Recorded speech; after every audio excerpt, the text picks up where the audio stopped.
నమస్తే, welcome to plus TV Telangana. గ్రామీణ ప్రాంతాల్లో తెలంగాణ వ్యాప్తంగా గ్రామీణ ప్రాంతాల్లో సర్పంచ్ స్థానిక సంస్థల ఎలక్షన్స్ అయితే 11, 14, 17 3 తేదీల్లో ఖరారైన పరిస్థితి. ఇప్పటికే పెద్ద ఎత్తున కూడా ఆశావాహులంతా కూడా అభ్యర్థులు వెయిట్ చేస్తూ ఉన్నారు. అసలు ఏం జరగబోతోంది, ప్రజలంతా ఎవరికి పట్టం కట్టబోతా ఉన్నారని చెప్పేసి కొందరైతే దీనికి సంబంధించి పార్టీల వైపు కూడా మొగ్గు చూపే అవకాశం ఉంది. ప్రభుత్వంతో ఏదైతే కాంగ్రెస్ పార్టీ అధికారం ఉంది కాబట్టి ఏం పనులు చేసింది ఏంటి అని చెప్పేసి ఈ విధంగా కూడా ఓట్లు వేసే అవకాశం.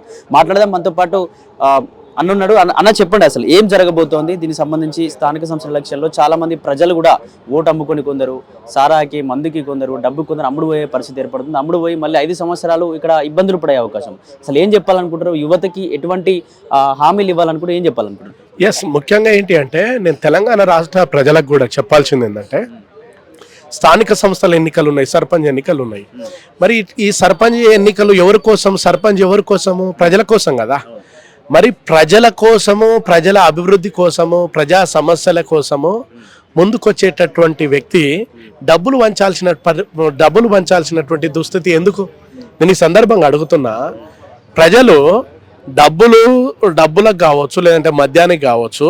ఇప్పుడు ఏదైనా ఒక గ్రామంలో తీసుకుందాం, తెలంగాణ రాష్ట్రంలో ఇప్పుడు సర్పంచ్ ఉంటే ఎవరు రావాలంటున్నారంటే బాగా డబ్బులుండి ఒక 50 లక్షలు ఉంటాయి, 1 కోటి రూపాయలు ఉంటాయి. ఒక వార్డు మెంబర్ అంటే ఒక 3 లక్షలు 4 లక్షలు ఉండాలి. అంటే డబ్బులు ఉన్నోళ్ళదే సర్పంచ్ అనేటటువంటి చర్చ తెలంగాణ వ్యాప్తంగా జరుగుతున్నది. ఇప్పుడు బయట చర్చ ఏంటి? 50 నుంచి 1 కోటి రూపాయలు జరుగుతున్నది. ఇదే విధంగా కొనసాగితే 2029లో ఏం జరుగుతుంది? 1.5 కోటి 2 కోట్లు జరుగుతుంది. 2035 ఈ సమయంలో కొనసాగల్లా 5 కోట్ల దాకా వెళ్ళే అవకాశాలు ఉంటాయి. అంటే ఒక సర్పంచ్ గెలవాలంటే సర్పంచ్కి జీతం ఎంత అండి? 10,000 రూపాయలు అనుకో, మినిమం 10,000 రూపాయలు. మరి 10,000 నెలకు 10,000 జీతం వచ్చేటువంటి సర్పంచ్ పోస్ట్ కోసము 50 లక్షలు ఖర్చు పెట్టడం ఏంది? 1 కోటి రూపాయలు ఖర్చు పెట్టడం ఏంది? అంటే ఇంట్లోనే అర్థమవుతుంది కదా. అంటే సర్పంచ్ నుంచి అట్లా డబ్బులు ఖర్చు పెడుతున్నాడు అంటేనే నేను దోచుకోవడానికి ముందుకు వస్తున్నానని అర్థం కదా. ప్రజలకు డబ్బులు ఇవ్వడం ఏంది? ఇప్పుడు ఆదర్శవంతమైనటువంటి ఒక గ్రామ వ్యవస్థను నిర్మించాలనేటువంటిది మా ఉద్దేశం అండి. చదువుకున్న విద్యార్థులుగా, పిహెచ్డి స్కాలర్గా మేము తెలంగాణ ప్రజలకు ఏం చెప్తున్నాం, ఏం నిర్దేశనం చేస్తున్నామంటే అసలు డబ్బులు వంచకుండా ఒక గ్రామంలో సర్పంచులు 3 పోస్ట్ కోసం 3 పోటీ పడుతున్నారు అనుకోండి. అందరూ డిసైడ్ కండి కదా, 3 డిసైడ్ కండి, లేదంటే 4 డిసైడ్ కండి. ఎవ్వరు డబ్బులు వంచొద్దు. ఎవ్వరు డబ్బులు వంచకుండా స్ఫూర్తిగా ఎవ్వరు స్వేచ్ఛగా వాళ్ళు ప్రచారం చేసుకోండి. ఏ పార్టీ అయినా కావచ్చు, కాంగ్రెసా, బీజేపీయా, టీఆర్ఎస్ఆ, బహుజననా, ఇంక ఏదైనా కానీ కానీ మీరు ఏం చేయాలి? డబ్బులు ఇవ్వము, మద్యం ఇవ్వము అని చెప్తూ మీరు నేను నిజాయితీగా ముందుకు వచ్చిన ఓటేయండి అని చెప్పేసి అభ్యర్థులు ముందుకు ఉండాలి కదా. ఇప్పుడు చాలా మంది అంటున్నారు, మీరు అన్నారు ఇంతకుముందు కూడా, అంటే ప్రజలు డబ్బులు తీసుకుంటున్నారు, ప్రజలు మద్యానికి అలవాటు పడుతున్నారు అని అంటున్నారు. అసలు ఈ అభ్యర్థులు కూడా ఎందుకు ఇవ్వాలి నేను అడుగుతున్నా ఈ సందర్భంగా. పోలీస్ వ్యవస్థ ఏం చేస్తున్నది? ఇప్పుడు రాత్రికే ఓటుకు 5,000 ఇవ్వడం, 10,000 ఇవ్వడం ఏంది? ఇది కరెక్ట్ కాదు కదా. మేము అంటున్నాం ఈ సందర్భంగా ఏంటంటే ఆదర్శవంతమైనటువంటి గ్రామ వ్యవస్థలు రావాలి. అట్లాంటప్పుడే తెలంగాణలో సమాజం బాగుపడుతుందండి.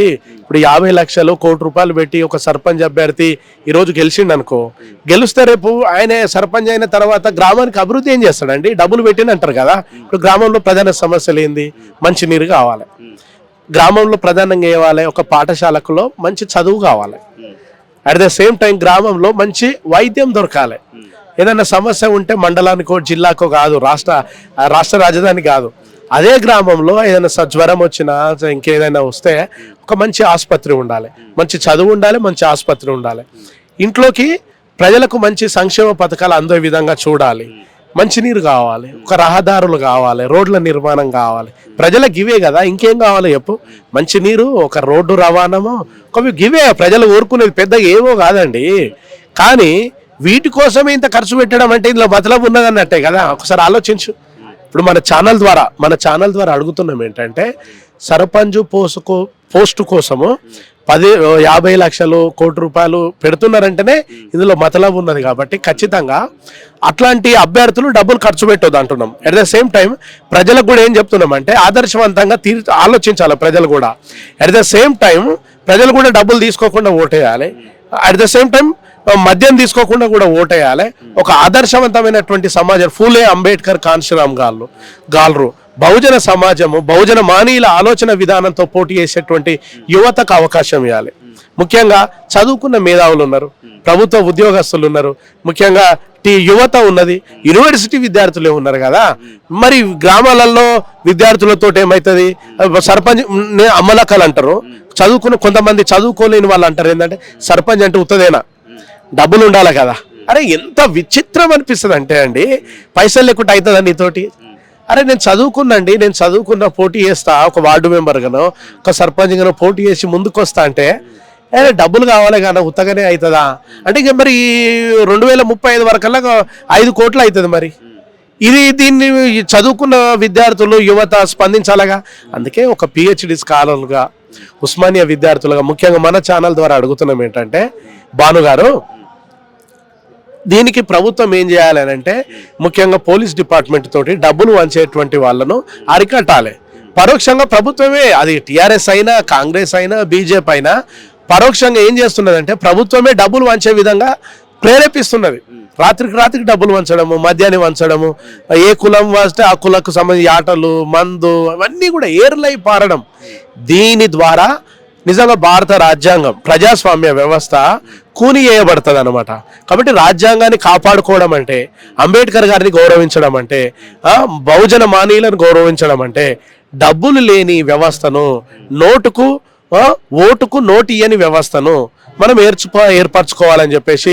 ఇక్కడ గ్రామీణ ప్రాంతాల్లో చూసుకుంటే ప్రజలు కూడా అలవాటు అయిపోయినారు. అంటే ఏదో ఇస్తాడు ఎలక్షన్స్ టైంలో, రేపు ఎలక్షన్స్ ఉన్నాయి ఏదో వస్తుంది మా ఇంటికి, ఆ మంది సీసా కావచ్చు లేకపోతే డబ్బులే కావచ్చు. ఇప్పుడు ఏదైనా గ్రామీణ ప్రాంతాల్లో కత్తెర గుర్తుంది అనుకోండి, కత్తెరలు వంచడం, ఉంగరం గుర్తుంటే ఉంగరం, ఇటువంటి పంపకాలు లేకపోతే ప్రజలు అసలు దగ్గర కూడా తీయని పరిస్థితి. నిజాయితీ పరులు డబ్బులు ఖర్చు పెట్టని నాకు ఓటేయండి హెల్ప్ చేస్తారన్నా కూడా ప్రజలు నిజాయితీ పరులను పట్టించుకోవట్లేదు. ఇక్కడ ప్రజలు కూడా మారాల్సిన అవసరం ఉంది. నేను ఈ సందర్భంగా అంటున్నా, ప్రజలు మారాలి, ఫస్ట్ అభ్యర్థులు మారాలా, ప్రజలు కూడా మారాలి 100%. ఇప్పుడు కత్తెర గుర్తు వస్తే కత్తెరలు వంచడం, జగ్గు గుర్తు వచ్చింది అనుకో జగ్గులు వంచడం, ఫ్యాన్ గుర్తు వస్తే ఫ్యాన్లు వంచడం, పెన్ను గుర్తు వస్తే పెన్నులు వంచడం. అంటే ఏ గుర్తు వస్తే ఆ గుర్తు, అంటే నువ్వు ఒకరు పంచుతున్నారంటేనే అందులో కుట్ర అర్థమవుతున్నది కదా. ఉత్తగానే ఉచితంగా ఒకటి నీకు ఇస్తున్నాడు అని అంటే, ఏదైనా ఒక వస్తువు ఉచితంగా ఇస్తున్నాడు అంటే అందులో భవిష్యత్తులో నాకు అందులో నుంచి లాభం ఉందనే కదా.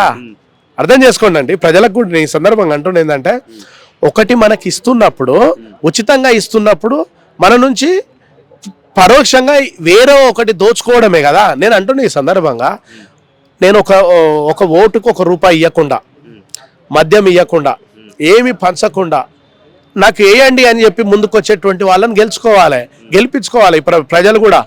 ఎవరైనా డబ్బులు ఇచ్చేటువంటి వాళ్ళందరినీ, ఇప్పుడు నేను అంటున్న ఈ సందర్భంగా అభ్యర్థులు అందరూ కూడా ఇప్పుడు 4, 5 కూర్చోండి, మీరు అందరూ మాట్లాడుకొని, సర్పంచ్ అభ్యర్థులు కానీ వార్డు అభ్యర్థులు, స్వతంత్రమైన ఎవరైనా చూద్దాం వాళ్ళ పోటీ ఎంత ఉంటుందో. ఎవరు డబ్బులు వంచం, విలేజ్లో ఎవరు డబ్బులు వంచం, ఏమీ వంచం, జస్ట్ ప్రచారం చేస్తాం. ఊరికి ఏం చేస్తారో వాళ్ళ మేనిఫెస్టో చెప్పాలి, వార్డు మెంబర్లు కానీ సర్పంచ్ కానీ చెప్తే అసలు ప్రజలు అందరికి వంచకపోతే ఎవరి దగ్గర డబ్బులు ఉండవు కదా. ఇప్పుడు ఎవరు ఇవ్వకపోతే అలా నచ్చను నిన్నుకుంటారు కదా ప్రజలు కూడా. ఇట్లాంటి వ్యవస్థను పునాది కావాలంటున్నాం. ఇట్లాంటి వ్యవస్థకు ఏం చేయాలా, యువత కానీ విద్యార్థులు కానీ ముందుకొచ్చి డబ్బులు లేకుండా అవసరమైతే స్వతంత్రంగా చేయండి. ఇప్పుడు టీఆర్ఎస్ లేకపోతే కాంగ్రెస్ లేకపోతే బీజేపీ, ఇప్పుడు వీటి నుంచి పోటీ చేస్తేనే గెలుస్తామనే అపోహలో ఉన్నారు ప్రజలందరూ కూడా. అభ్యర్థులు కూడా అట్లనే అయిపోయారు. అంటే టీఆర్ఎస్ ఉండాలి, బీఆర్ఎస్ ఉండాలి, బీజేపీ ఉండాలి, కాంగ్రెస్ ఉండాలి. స్వతంత్రంగా పోటీ చేసిండు అనుకో ఏగా ఓడిపోతామనే ఫిక్స్ అయిపోతారు. లేదా బహుజన పార్టీలు ఉన్నాయి, అది బీఎస్పీ కావచ్చు. ఇప్పుడు స్వతంత్రంగా కూడా అనేక బహుజన పార్టీలు ఉన్నాయి, బీఎస్పీ పార్టీ లాంటివి ఉన్నాయి.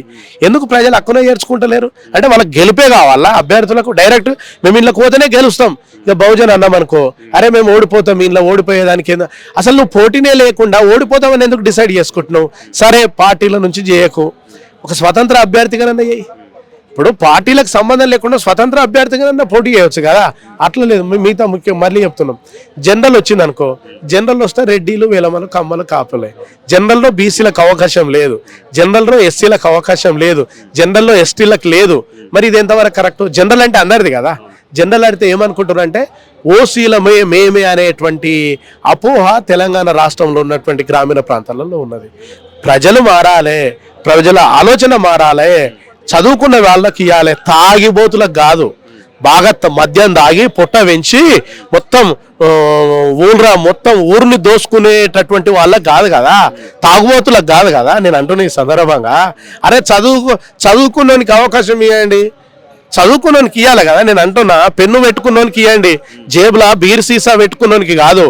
పెన్ను పెట్టుకొని మంచి సమస్య మీద సర్పంచ్ అయితే రేపు ఎంపీడీఓ కార్యాలయంలో కానీ, ఎంఆర్ఓ కార్యాలయంలో కానీ, విద్య కోసం ఎంఈఓ కార్యాలయంలో కానీ, వైద్యం కోసం ఏదైనా ఆసుపత్రుల్లో మాట్లాడేటోళ్ళు కానీ, గ్రామానికి ఏదైనా పథకాలు తీసుకొచ్చేందుకు ఎంపీడీఓ కార్యాలయంలో కానీ, లేదంటే ఏదైనా గ్రామ రహదారుల కోసం కానీ, లేదంటే వీధి లైట్ల కోసం కానీ ఒక చైతన్యవంతమైన సమాజాన్ని ఎట్లా నిర్మాణం అవుతుంది చదువుకున్న వాళ్ళకి లేకపోతే? ఇట్లాంటి వ్యవస్థకు రావాలంటే మాలాంటి వాళ్ళం స్పందించాలి. కాబట్టి మన ఛానల్ ద్వారా భానుగారు ముఖ్యంగా అడుగుతున్నాం ఏంటంటే, అభ్యర్థులు మారాలి, ప్రజలు మారాలి, ప్రభుత్వాల విధానాలు మారాలి. ఎంతసేపు మన గతంలో టీఆర్ఎస్ ఉండే అధికార పార్టీకి ఇస్తే ఏమైనా పథకాలు వస్తాయేమో అనేటువంటి ఒక ఆశ ఉంటుంది కదా. అంటే కాంగ్రెస్ ఉంటే కాంగ్రెస్ వాళ్ళకే పథకాలు రావాలా? గతంలో టీఆర్ఎస్ ఉండే టీఆర్ఎస్ పార్టీ అధికార పార్టీకి ఉంటే పథకాలు వస్తాయనే ఆశ పెట్టడం అంటే మరి ప్రజలందరికీ కదా ఉండాల్సినవి, పార్టీలుగా కాదు కదా. కాబట్టి నేను ఒకటే చెప్తున్నా ఈ సందర్భంగా ఏంటంటే, ఈ ఆధిపత్య పార్టీలు చేసేటువంటి కుట్రలలో బహుజనులు బలి కావద్దు. ఆధిపత్య పార్టీల వర్గాలు ఏం చేస్తున్నాయంటే బహుజనులను ఎరవేస్తున్నాయి. దానికి తెలంగాణ సమాజంలో ఉన్నటువంటి బహుజనులారా మీరు ఆలోచించండి. ఓటు హక్కు ఉత్తగా రాలేదు. అంబేద్కర్ గారు కష్టపడ్డాడు. 18 సంవత్సరాలు నిన్న ప్రతి ఒక్కరికి ఓటు హక్కు కావాలంటే గాంధీ వద్దన్నాడు. నెహ్రూ చదువుకున్న వాళ్ళకి కావాలి, డబ్బులు ఉన్న వాళ్ళకి కావాలన్నాడు. అంబేద్కర్ అందరికీ ఓటు హక్కు కల్పించిండు. మరికి ఇంతమందికి ఓటు హక్కు కల్పించిన అంబేద్కర్ గారు మరి మనం నిజాయితీగా చిత్తశుద్ధితోటి అంకిత భావంతో పనిచేసేటువంటి వాళ్ళం కదా ఎన్నుకోవాలి. వాళ్ళని ఎన్నుకోకపోతే ఈ వ్యవస్థ వెనుకకు పోతుంది, ప్రజాస్వామ్యం కూని చేయబడుతుంది, రాజ్యాంగం అవమానించబడుతుంది. కాబట్టి ఏదో డబ్బులు పెట్టి బీల్లు ఇచ్చి బిర్యానీలు ఇచ్చి మంచి రాజకీయ పలుకుబడి ఉంది, మేము షోప్టాప్ చేసేటోళ్ళం కాదు, షోప్టాప్ పైసా ముచ్చడే చెప్పేటోళ్ళం కాదు. ప్రణాళిక ఉండేటోళ్లకు ఖచ్చితంగా అట్లాంటి వాళ్ళను గెలిపించుకోవాలి, ముఖ్యంగా యువతను గెలిపించుకోవాలి అని చెప్పేసి DBSA ముఖ్యంగా దళిత్ బహుజన్ స్టూడెంట్ అసోసియేషన్ పక్షాన చదువుకున్న వాళ్ళుగా PhD స్కాలర్గా తెలంగాణ సమాజానికి తెలంగాణ ప్రజలందరికీ కూడా విజ్ఞప్తి చేస్తున్నాం.